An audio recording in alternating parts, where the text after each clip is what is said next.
साथियों, मैं पद्मेश तेलंग फिर आपसे संबोधित हूँ। हम लोग अभी जो चैप्टर सेकंड है, राजस्थान की कला एवं संस्कृति, उसमें बात कर रहे हैं।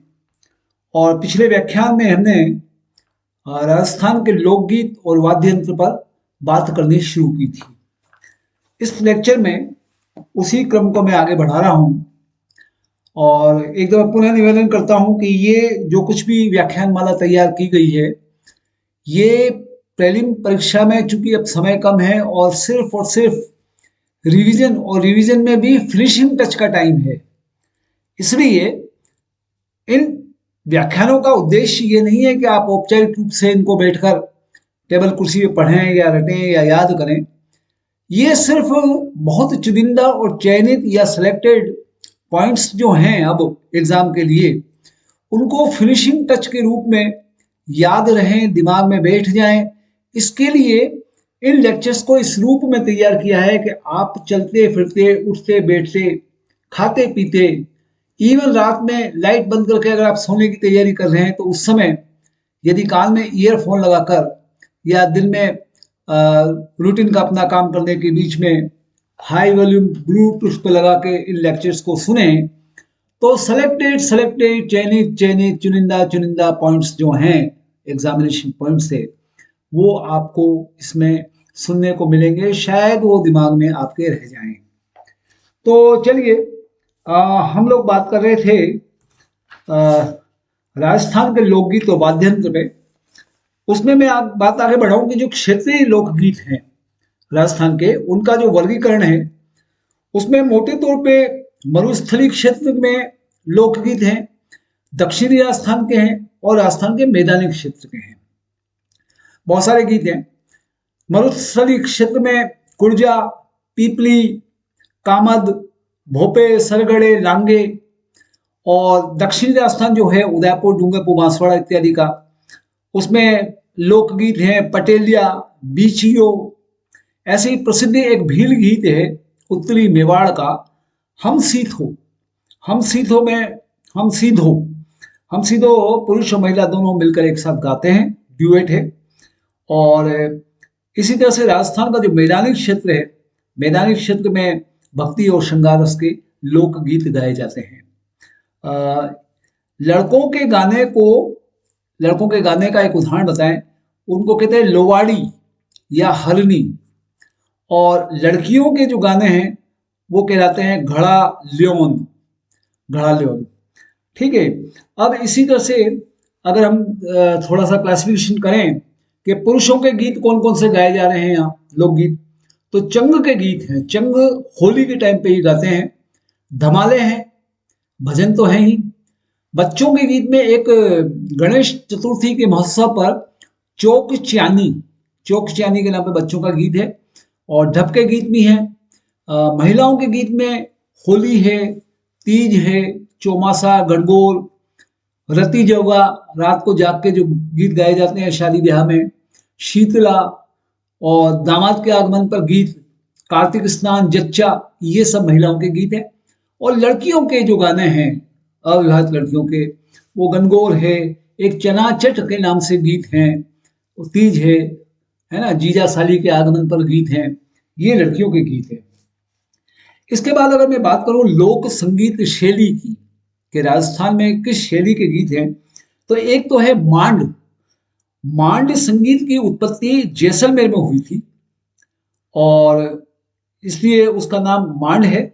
इसमें एक प्रमुख कलाकार हमने बताया अल्लाह जिलाई बाई बीकानेर की थी, और जिनको मरु कोकिला के नाम से भी जाना जाता है। और उनका मांड शैली में गाया हुआ गीत है पधारो मारे देश, केसरिया बालम पधारो मारे देश। तो इनको जिलाई बाई को 1982 में पद्मश्री और 1988 में संगीत नाट्य अकादमी से सम्मानित किया गया था। और इनके नाम पर 2003 में एक डाक टिकट भी जारी किया गया था। तो ये एक क्वेश्चन आने जैसा है कि 2003 में किस कलाकार के नाम पे डाक टिकट जारी किया गया, तो वो मांड शैली की अल्लाह जिलाई बाई पधारो मारे देश वाली हैं। एक शैली और है उस शैली को कहते हैं मांगणियार। मांगणियार समुदाय एक बाड़मेर और जैसलमेर क्षेत्र में निवास करता है, और इनका जो संगीत वाद्य यंत्र है उस वाद्य यंत्र को कमायचा कहते हैं। कमायचा और खड़ताल, इन दोनों को बजाकर ये लोग गीत गाते हैं। और इसमें इनकी एक मशहूर कलाकार लेडी हैं रकमा देवी। एक लोक शैली और है गाने की, लंगा। लंगा भी जैसलमेर और बाड़मेर क्षेत्र के लंगा समुदाय हैं, जनजाति है, जनजाति तो नहीं कहना चाहिए, लोक जाति है। लंगा समुदाय इसको इन्होंने विकसित किया है, इस लोक शैली को। और इनके जो संगीत के वाद्य यंत्र हैं उसको कामायचा है, सिंगी, सारंगी है, सुरमई है और मुरली है। इनका मुख्य गीत लंगा में निमुड़ा निमुड़ा निमुड़ा निमुड़ा, और ये गर्भवती महिलाएं अपने पतियों को अपनी प्रेगनेंसी की सूचना देने के लिए ये लिमुड़ा लिमुड़ा गीत गाती हैं।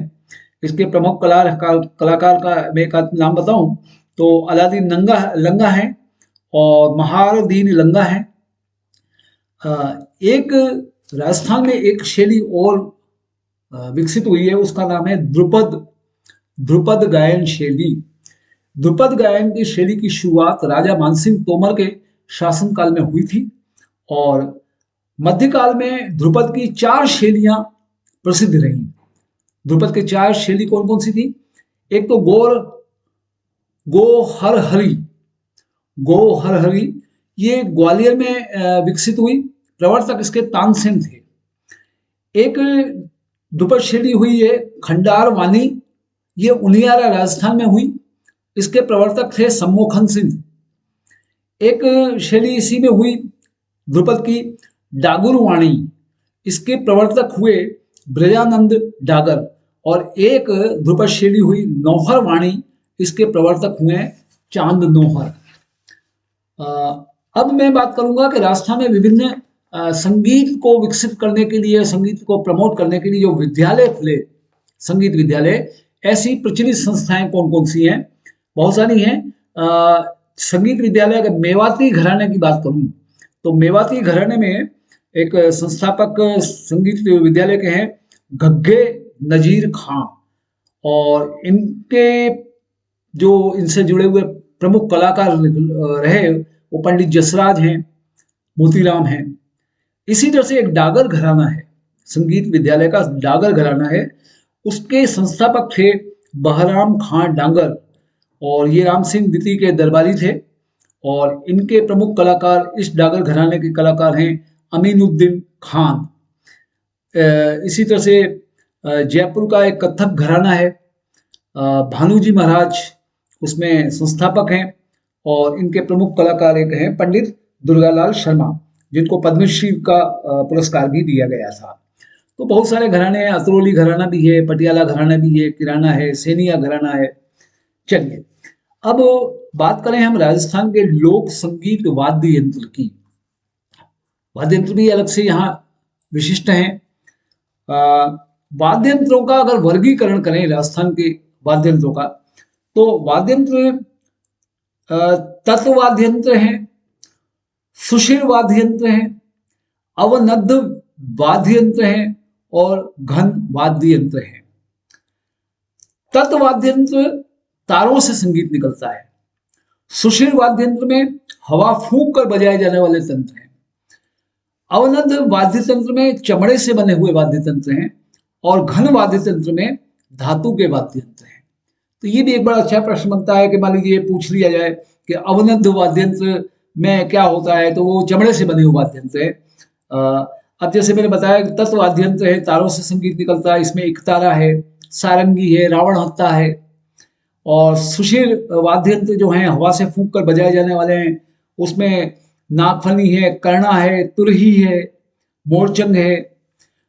अवनद्ध वाद्य यंत्र जो हैं चमड़े से बने हुए वाद्य यंत्र, उसमें ढोल है, ढाक, ढोलक, पखावज है ना, नौबत, नगाड़ा, चांग। और इसी तरह से घन वाद्य यंत्र जो हैं धातु के वाद्य यंत्र हैं, उसका उदाहरण है मंजीरा, झांझ, थाली, चिमटा, घंटा, झालर, घुंघरू। ये हमारे यहाँ के लोक संगीत वाद्य यंत्र हैं। अब एक थोड़ा सा एक दो और उदाहरण ले लें कि तार वाले वाद्य यंत्र जो हैं तो एक वाद्य यंत्र का नाम है सारंगी। सारंगी बाड़मेर और जैसलमेर क्षेत्र की जो लंगा जाति है वो उसका बहुत प्रचुर उपयोग करती है।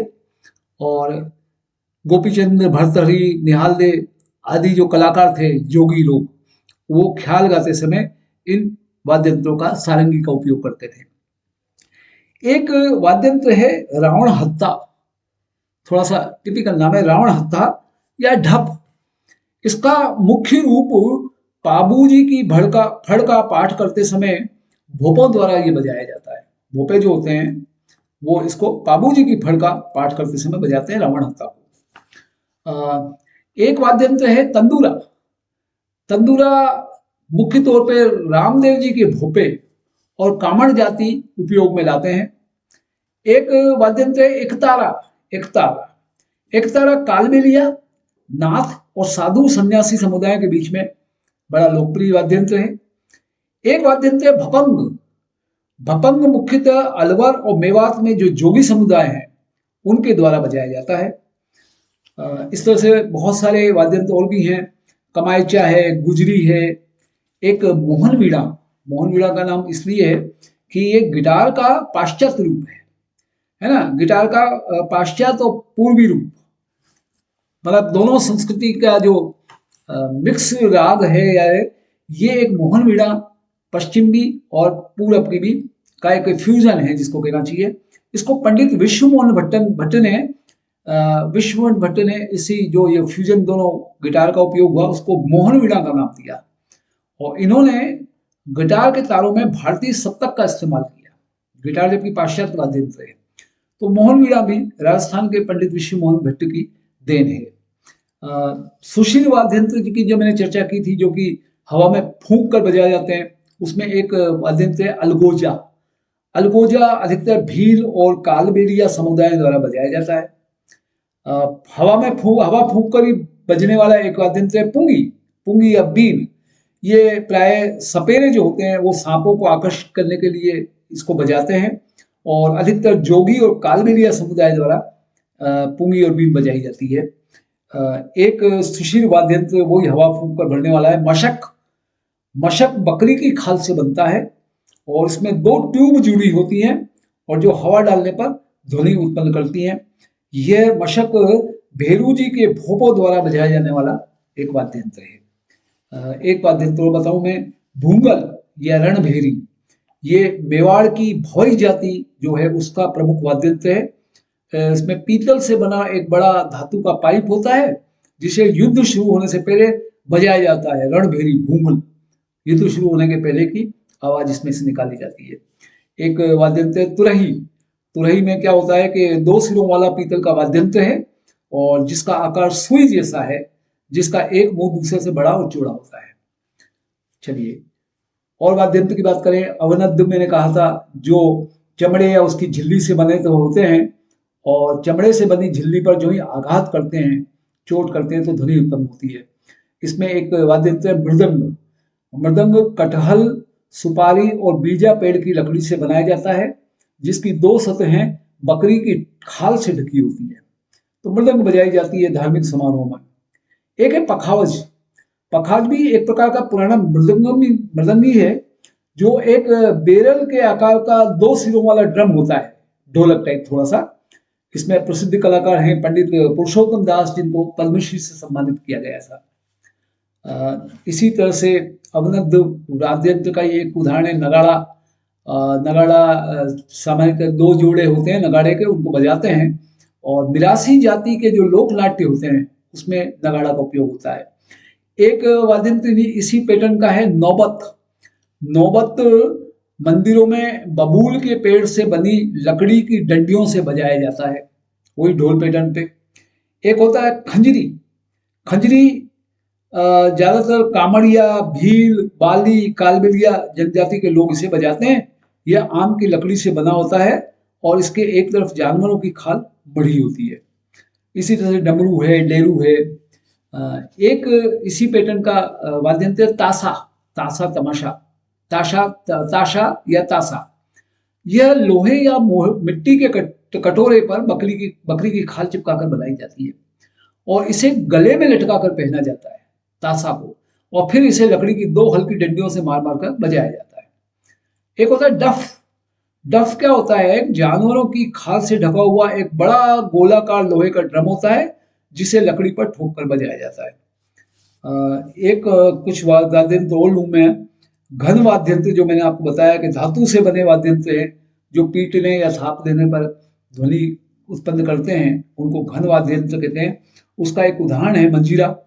उसका एक उदाहरण है झांझ। झांझ भी क्या होता है? मजीरे जैसा ही होता है, जिसका उपयोग अक्सर कच्छी घोड़ी नृत्य जो होता है राजस्थान का, उसमें झांझ को बजाकर और संग संग ताशा वाद्य यंत्र को भी जोड़कर बजाया जाता है।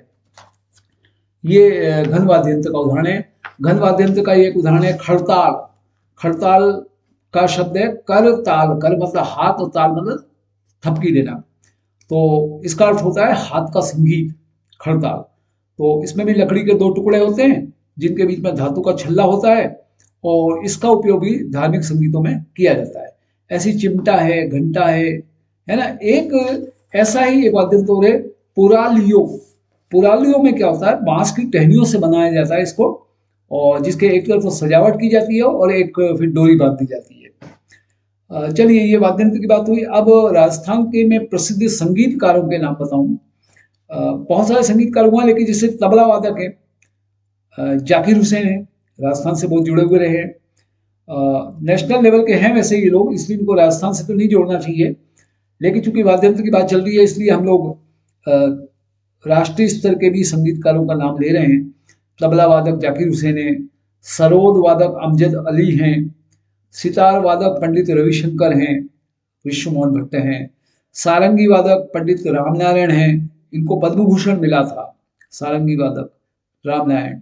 बांसुरी वादक है हरिप्रसाद चौरसिया है, शहनाई वादक बिस्मिल्ला खान है, संतूर वादक पंडित शिव कुमार शर्मा है ना। और राजस्थान के अगर वाद्य की बात करें तो भपंग के संगीतकार जहूर खान हैं, अलगोजा के रामनाथ चौधरी हैं, खड़ताल के सादिक खान हैं।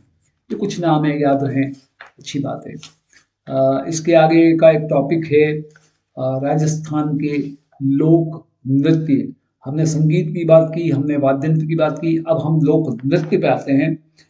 लोक नृत्य में राजस्थान को बड़ी वैरायटी है, यहाँ विविधता है। और लोक नृत्य, पहाड़ी लोक नृत्य अलग है, राजस्थानी लोक नृत्य अलग है, पूर्वी मैदानी लोक नृत्य अलग है। तो राजस्थान के जो लोक नृत्य, लोकप्रिय लोक नृत्य हैं, उनमें एक है घूमर नृत्य। घूमर नृत्य को राज्य की आत्मा कहते हैं। राजस्थान राज्य की आत्मा है ये, और ये लोक नृत्यों का शिखर है। लोक नृत्य शिखर मतलब टॉप टॉप लेवल का, सारे नृत्यों में इसे राजस्थान का लोक नृत्यों का शिखर कहते हैं। और महिलाएं इसको नृत्य करती हैं, घूमर त्योहारों पर करती हैं। इसमें भाव शिव की पत्नी गौरी या पार्वती को है। और ये मूल रूप से भील जनजातियों ने इसको घूमर नृत्य को शुरू किया था। इसमें ढोल नगाड़ा और शहनाई बजाई जाती है। एक है कालबेलिया नृत्य, राजस्थान की पहचान कालबेलिया नृत्य। तो राजस्थान की जो कालबेलिया जनजाति है, जो खाना बदोश जनजाति है, बंजारा टाइप, इनके द्वारा ये नृत्य किया जाता है। और ये कालबेलिया जाति कौन है? इनका मुख्य काम सांप पकड़ना है, सांप के विष का व्यापार करना होता है ना। तो इनको सपेरा नृत्य भी कहते हैं, कालबेलिया नृत्य को। और इसमें गुलाबोबाई मशहूर नृत्यांगना रही हैं कालबेलिया नृत्य की, जिन्होंने देश विदेश में भी इसको नृत्य को किया है। वर्ष 2010 में कालबेलिया नृत्य को यूनेस्को की अमूर्त जो सांस्कृतिक विरासत सूची है, उस लिस्ट में भी शामिल किया गया था। नृत्य की बात कर रहे हैं, एक नृत्य है राजस्थान का भवाई नृत्य। भवाई नृत्य उदयपुर क्षेत्र में विशेष तौर पर किया जाता है। और इसकी विशेषता होती है कि सिर पर 7-8 मिट्टी के घड़े रख के नृत्य करता है कलाकार, और फिर उसमें बैठकर जमीन पर जो रुमाल रखा हुआ है उसको मुंह से उठाते हैं। इस तरह की कुछ एक्टिविटी होती है इसमें।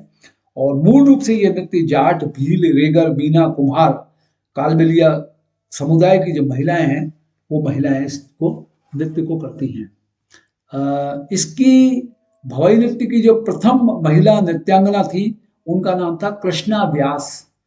तो भवाई नृत्य का प्रारंभ यूँ समझिए महिलाओं की अगर बात करें तो कृष्णा व्यास से शुरू हुआ, और जयपुर की नृत्यांगना अस्मिता कला है। अस्मिता कला ने अपने सर पे 111 मटका रखकर एक बार इसको डांस को किया था, और जिसके कारण उनका नाम Limca book of world records में दर्ज हुआ था। भवाई नृत्य, अस्मिता कला। एक नृत्य है कठपुतली नृत्य। इसमें क्या होता है कि लकड़ी की कठपुतलियां हैं, उनके गले में डोर बंधी होती है, हाथ पैर में, और पर्दे के पीछे से बैठ कर उनको नृत्य कराया जाता है, और विभिन्न प्रकार के नाटक वगैरह उसके माध्यम प्रस्तुत किए जाते हैं। तो कठपुतली नृत्य जो है प्राचीन काल में ये कला भाटी समुदाय द्वारा प्रस्तुत की जाती थी। उदयपुर का लोक कला मंडल का कठपुतली नृत्य बड़ा देश विदेश में प्रसिद्ध है। तेरह ताली, एक तेरह ताली नृत्य और है। तेरह ताली नृत्य कामड़ जाति की जो महिलाएं हैं वो बाबा रामदेव जी की जब स्तुति करती हैं उस समय तेरह ताली का नृत्य करती हैं। और तेरह ताली का मतलब है 13, 13 झांझ मजीरे का उपयोग किया जाता है। 13 मजीरे का उपयोग करके इस नृत्य को किया जाता है। प्रमुख नर्तक इसमें मांगी बाई हैं, लक्ष्मण दास हैं, ढोल नृत्य भी है। फिर एक चक्री नृत्य। चक्री नृत्य कोटा और बारा जो हड़ौती का क्षेत्र है उसमें जो कंजर जनजाति हैं उनका लोकप्रिय नृत्य है। ढोलक और नगाड़े के संग बजाते हैं, इसको नृत्य किया जाता है ढोलक नगाड़ा बजा के, और प्राय विवाह के अवसर पर इस नृत्य को किया जाता है। एक नृत्य और बड़ा मशहूर है राजस्थान में, अग्नि नृत्य। अग्नि नृत्य जसनाथी संप्रदाय का ये बड़ा प्रसिद्ध नृत्य है, और ये नृत्य बीकानेर जिले के कतलियासर गांव में इससे शुरुआत हुई थी। और अग्नि नृत्य केवल पुरुषों द्वारा किया जाता है, जिसमें ढोल की धुन बजती है और फिर वे लोग पुरुष लोग आग में कूदते हैं। ये होली और जन्माष्टमी जैसे अवसरों पर किया जाता है। एक नृत्य की और चर्चा करें, कच्छी घोड़ी नृत्य। कच्छी घोड़ी नृत्य बड़ा प्रोफेशनल नृत्य है, और इसमें प्रमुख रूप से ये शेखावटी, कुचामन, परबतसर, डीडवाना आदि क्षेत्रों में किया जाता है। और ये नृत्य भी प्राय पुरुषों द्वारा ही विवाह के अवसर पर किया जाता है, ढोल ड्रम थाली बजा बजा कर। एक बड़ा और मशहूर नृत्य है राजस्थान का गींदड़ नृत्य। गींदड़ नृत्य, ये नृत्य शेखावटी क्षेत्र में प्रसिद्ध है, और ये नृत्य होली के दिनों में एक सप्ताह तक प्रस्तुत किया जाता है। यह भी पुरुषों का ही नृत्य है जिसे वे नगाड़े की धुन पर करते हैं, और कुछ पुरुष उसमें फिर महिलाओं की वेश भी पहन लेते हैं, और तब जाके गणगौर का रूप हो जाता है। एक नृत्य और मशहूर है मेवाड़ और बाड़मेर क्षेत्र का लोक नृत्य, जिसे गेर नृत्य कहते हैं। गेर नृत्य में क्या होता है, भील पुरुष एक गोला घेरा बनाते हैं, और इसलिए गेर कहलाता है, गोल, और फिर नर्तकों को गेरे ये कहते हैं। और फिर ये होली के दूसरे दिन से चलता है, 15 दिन तक चलता है इस तरह का नृत्य। एक नृत्य है चरी नृत्य। चरी किशनगढ़ जो अजमेर के पास जगह है उसमें गुर्जर जाति की महिलाओं का एक नृत्य है, चरी नृत्य किशनगढ़ का। ये नृत्य विवाह या बच्चे का जन्म हुआ उसमें स्वागत नृत्य के रूप में किसी का स्वागत कर रहे हैं, उसमें चरी नृत्य करते हैं। इसकी प्रसिद्ध नृत्यांगना का नाम है फलकूबाई।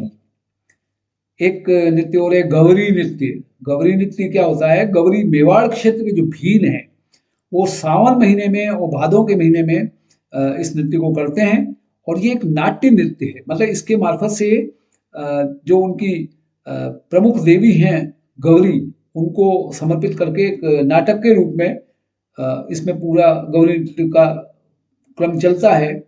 और इसमें ये भी है तो विशेष तौर पर पुरुषों का नृत्य है, और इसके जो पात्र हैं उनको राय कहते हैं, बुढ़िया कहते हैं, पुरिया कहते हैं, है ना, वो जो शिव जी का रूप होते हैं।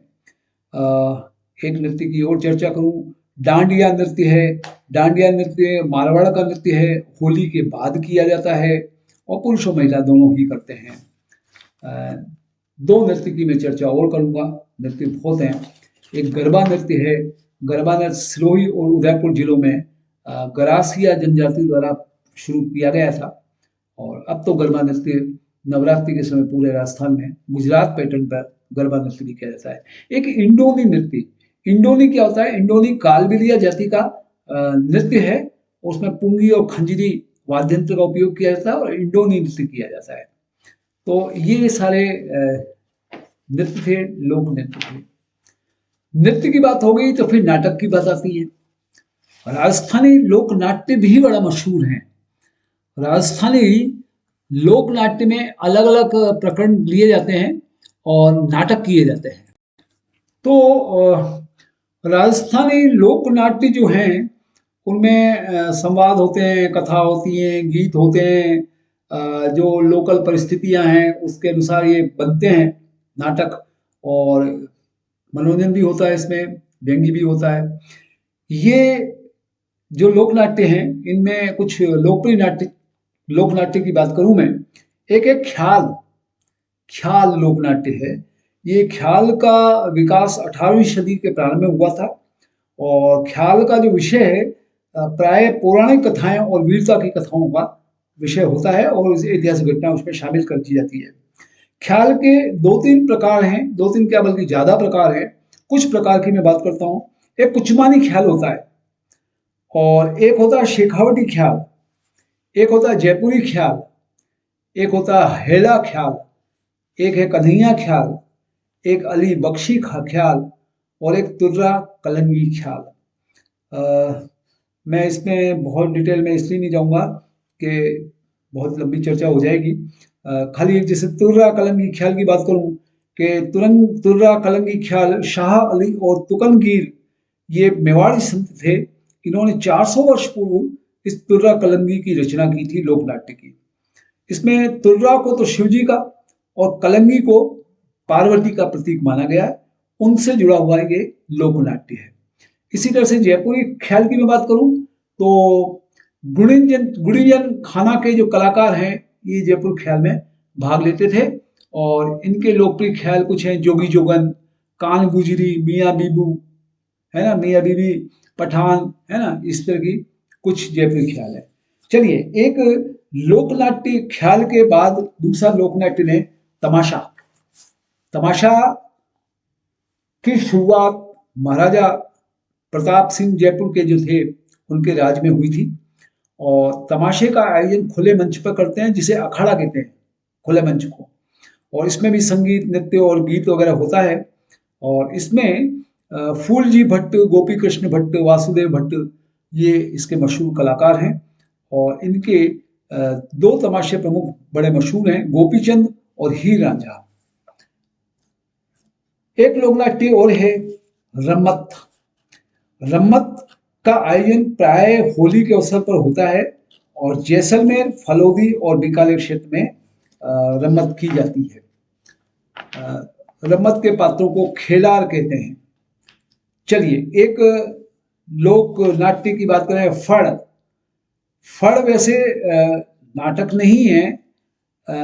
फड़ तो जो लोक देवता है उनको कपड़े पर उनका चित्रण है और उस समय जो फड़ को पढ़ा जाता है, चित्रण में जो किया गया है लोक देवताओं का, उनका जीवन चरित्र जो लिखा गया है, उसको फड़ पढ़ते समय भोपा लोग जंतर और या रावण हत्ता बजाते हैं।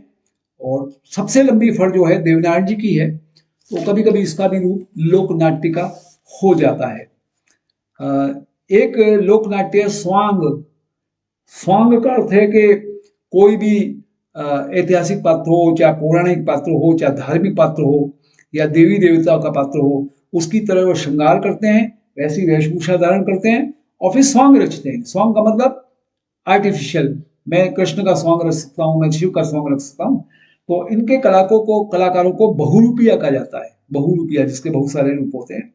और इसमें प्रसिद्ध कलाकार हैं, केलवा के परशुराम हैं और भीलवाड़ा के जानकी लाल भांड हैं। तो ये सॉन्ग शादी के टाइम पे भी जब दुल्हन के घर बारात निकलती है दूल्हे की, तो दूल्हे पक्ष की महिलाओं दूल्हे और दुल्हन की नकल के रूप में स्वांग करते हैं, जिसे टूटिया या खोड़िया भी कहते हैं।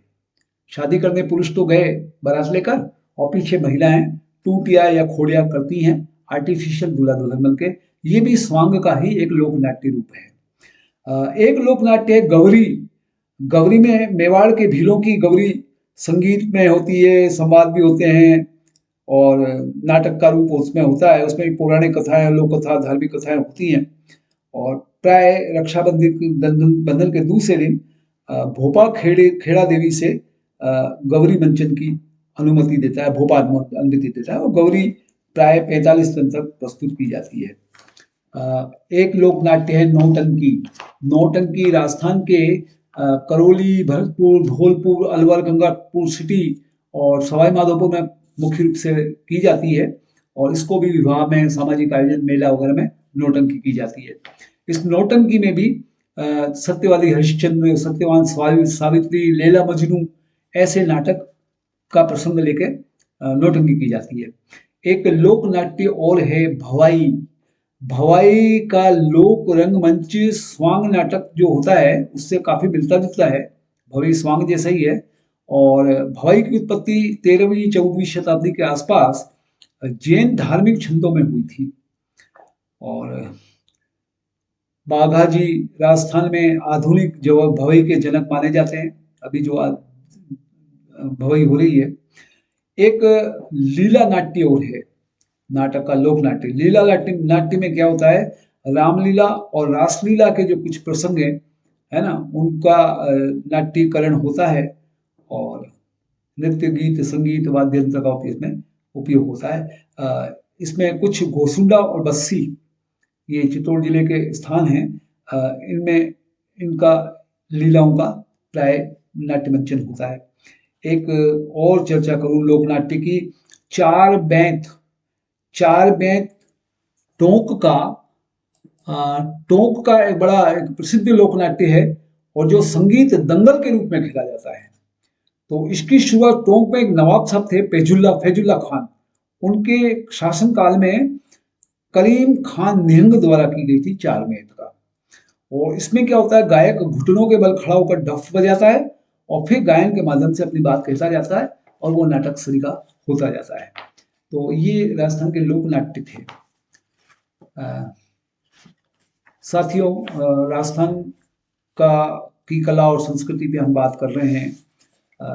इन चीज़ों के बाद राजस्थान का साहित्य आता है, कि राजस्थान का साहित्य भी अपने आप में बड़ी विविधता लिए हुए और बड़ा रिच है। तो राजस्थान में जो साहित्य का इतिहास और परंपरा है, वो बहुत सारे जो म्यूजियम हैं, अभिलेखागार हैं, उसमें साहित्य के जो शिलालेख हैं, अभिलेख हैं, सिक्के हैं, मोहर हैं, है ना, उन सब में इस राजस्थान साहित्य का भी झलक मिलती है।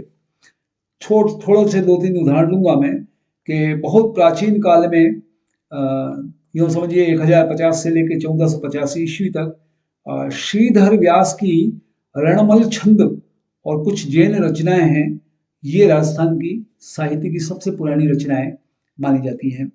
उसके बाद पूर्व जो मध्यकाल आया 1450 से लेकर 1650 ईस्वी में, वो भक्ति काल था। उस भक्ति काल में राम स्नेही, दादू पंथ, नाथ पंथ, है ना, विष्णु संप्रदाय, जसनाथी संप्रदाय आदि आए। और उस समय का एक बड़ा मशहूर साहित्य है हमारा पृथ्वीराज राठौड़ का वेली किसन रुक्मणी दी।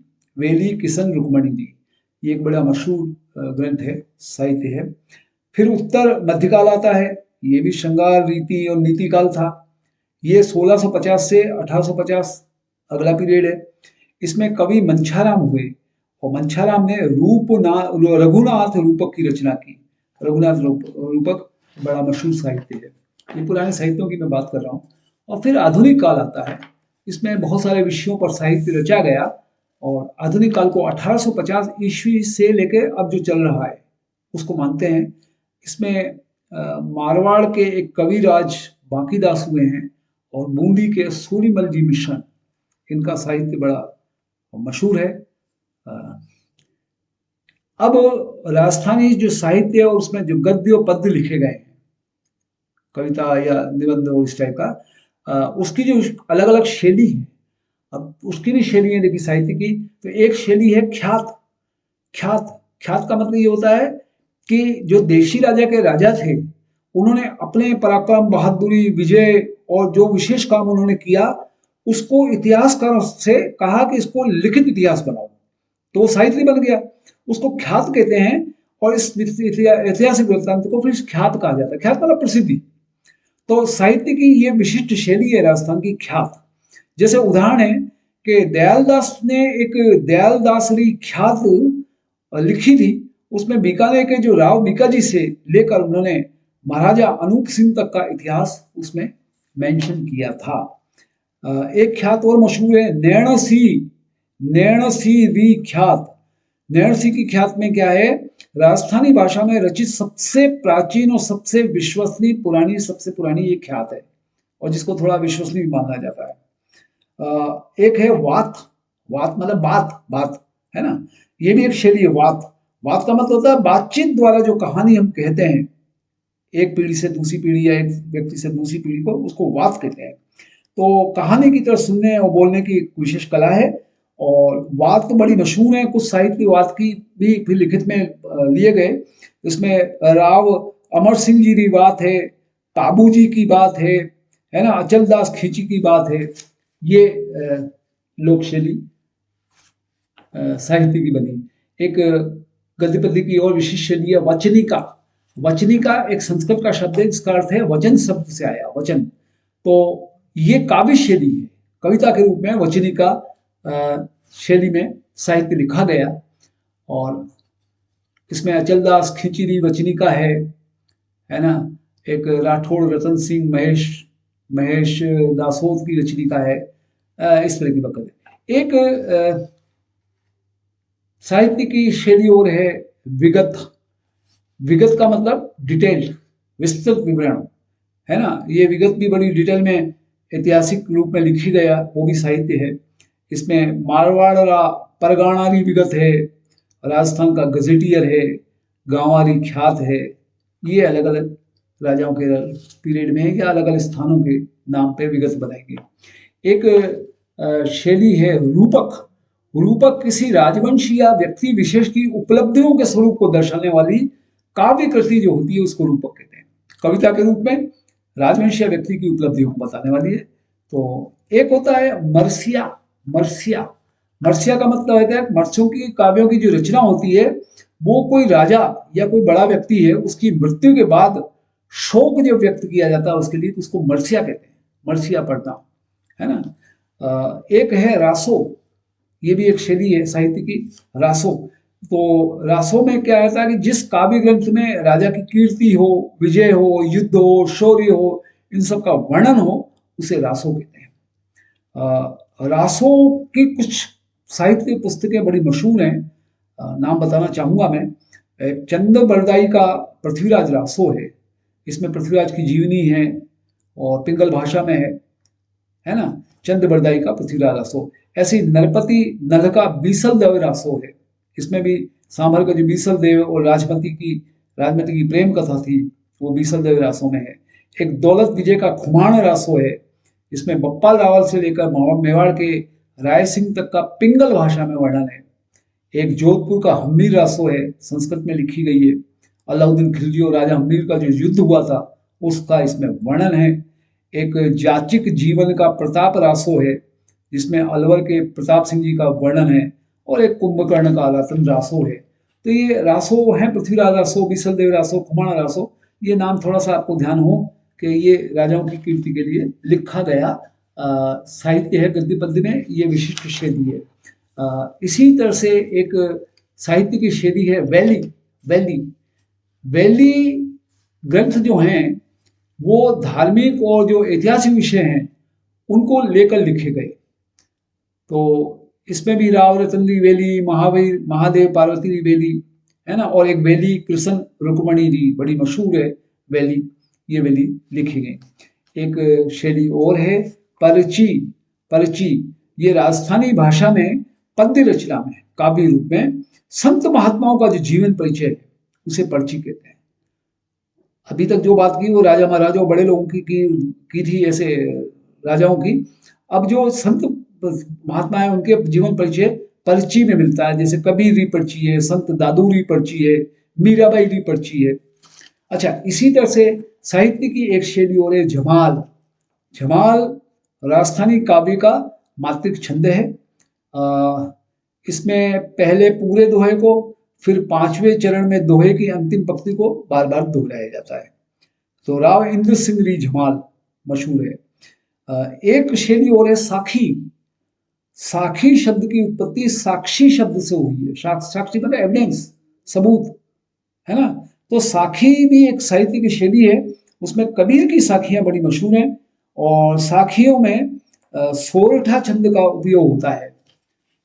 तो ये तो हुआ प्राचीन साहित्य की हमारी शैली राजस्थान की। अब अगर आधुनिक राजस्थान साहित्य की बात करें, राजस्थान का जो आधुनिक साहित्य है उसमें फिर क्या हुआ कि मारवाड़ के जो कवि राजा बांकीदास थे और बूंदी के जो सूलिमल मिश्रण थे, उन्होंने फिर राष्ट्रीय चेतना का जो आह्वान किया अपने साहित्य में, वो सब आधुनिक राजस्थानी साहित्य में आता है। सूलिमल मिश्रण में, बांकीदास में। और सूलिमल मिश्रण बूंदी के दरबारी थे और बूंदी के दरबारी विद्वान थे।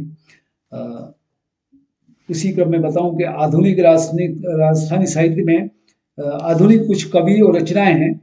तो कुछ उदाहरण दें कि कवि उमरदान की कविताओं में 1956 का जो अकाल पड़ा था उसमें जनता जो परेशान हुई थी उसका वर्णन है। कवि उमरदान की 56 की अकाल के टाइम की रचना। एक रामनाथ कविया ने द्रौपदी विनय से नारी चेतना को जागृत किया था। एक रेवत दान चारण थे, उनका साहित्य है। उन्होंने सामंती शोषण जो होता था आम जनता का, उसके विरुद्ध लोगों को जागृत करने का साहित्य लिखा था। एक मेघराज मुकुल की सेनानी रचना है वीरता से भरी हुई। एक कन्हैयालाल सेठी का आधुनिक साहित्य है। उनका एक गीत धरती धोरा रही, धरती धोरा भी बड़ा मशहूर गीत हुआ कन्हैयालाल सेठिया का। इस धरती धोरा में गहरी नींद में सोई हुई जैसे आत्मा को जगाया जाता है ना झचकोर के, उस तरह का इसमें काव्य है। तो ये कुछ नाम आधुनिक राजस्थानी साहित्य के थे। यादवेंद्र शर्मा चंद की कहानियां हैं, विजयदान देथा की कुछ हिंदी कहानी संग्रह हैं, है ना। मणि मधुकर की साहित्य है, हरीश भादानी, अर्जुन देव चारण, ये कुछ नाम हैं।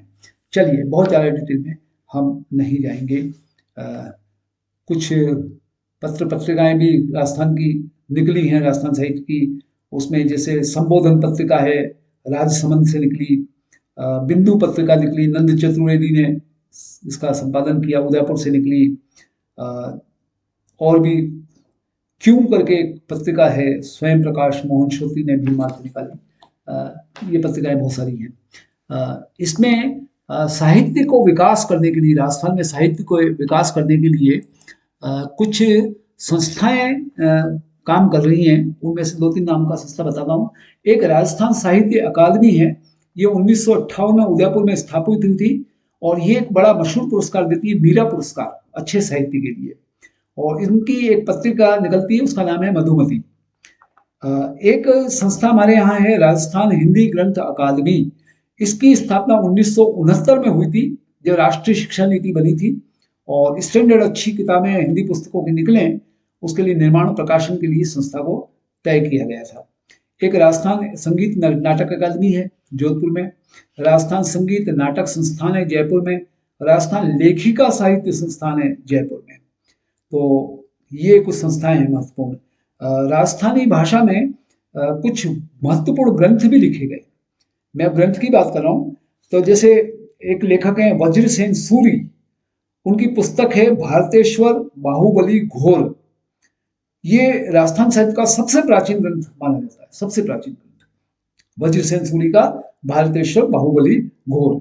एक लेखक है नयनचंद सूरी, उन्होंने एक किताब लिखी है हमीर महाकाव्य। ये राजा हमीर पर है और वो हमीर जिन्होंने अलाउद्दीन खिलजी के खिलाफ युद्ध किया था। ये एक महत्वपूर्ण ग्रंथ है। तो ये कुछ साहित्य की बात थी। इसी तरह से जोधराज ने हमीर रासो लिखा। दलपत विजय ने खुमाण रासो लिखा। खुमाण रासो में भी बप्पा लाल से लेकर आसिफ तक के राजाओं का वर्णन है। एक कवि कल्लोल हुए हैं। कवि कल्लोल का एक बड़ी मशहूर पुस्तक है ढोला मारूरा दुहा। ढोला मारूरा दुहा विक्रम संवत 1530 में कल्लोल द्वारा एक अलंकृत काव्य है और उसमें मिलन और वियोग की बड़ी विविध व्यवस्थाओं का, विविध परिस्थितियों की चर्चा है। तो ये सारा चैप्टर, टॉपिक कहना चाहिए, यहाँ समाप्त होता है। अगले टॉपिक, अगले लेक्चर में हम इसी को कंटिन्यू करेंगे, राजस्थान की कला और संस्कृति को। तब तक यहाँ विश्राम लेते हैं। शुभकामनाएं। बहुत बहुत धन्यवाद।